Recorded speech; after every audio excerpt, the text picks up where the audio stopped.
This pair of ears was another custom order, Queen of Hearts inspired ears, and I absolutely love how they turned out. So as usual, I start by cutting out the cardboard ear templates, compress them down nice and thin, and then I carefully lay out the fabric so the pattern will sit perfectly straight up and down on the ears. We went with this bold black and white Harlequin fabric, which is obviously perfect for Queen of Hearts themes.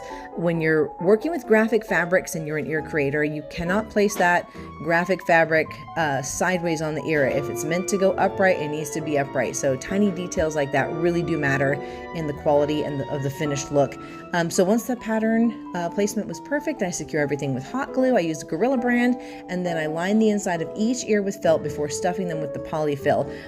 If you're working with polyfill, those little fibers are going to poke through your fabric, so you've got to, put a barrier there, and it also leaves looking really nice and smooth and clean. So after I stuff the ears and shape them carefully, making sure there's no lumps, no bumps, and no flat spots, the most important part now is to glue the front and back pieces together perfectly even. It takes time to do this, so just be very careful with it.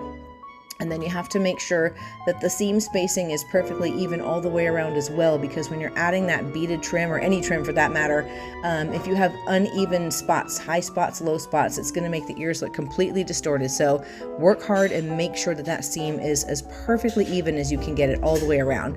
Then next, you measure and mark the center of the headband and attach the ears about 2 inches apart from the center. That's going to give it perfect placement for the ears and the bow. The customer chose that gold beaded trim, which looks really elegant. And then for the bow, she wasn't sure if she wanted black, red, gold, or a combination. So I made a bunch of samples, as you can see here, and in the end she ended up choosing the half red, half black sequin bow, which obviously works really well with this design.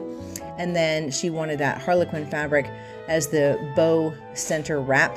I do that for 2 reasons. One, to help secure the bow tightly to the headband more than just glue by itself, and also it gives it that extra something with the look.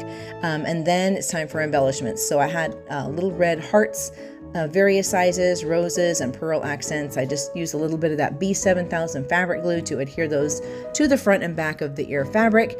And then the most interesting part here was this center embellishment. So I sent the customer some pictures of some embellishments that I had in stock, and she really didn't like any of them. So she hopped on Etsy and found one that she really loved. It's this Queen of Hearts soldier is what she chose in the end. I wasn't completely sure I could make it work because it's kind of tall and fairly heavy. So my fiance had a brilliant idea. He said to use magnets. So I hopped on Amazon and bought some really small magnets. So using magnets and a combination of strategically placed fabric glue ended up being the perfect solution. And I think it worked pretty well to secure that pin into place.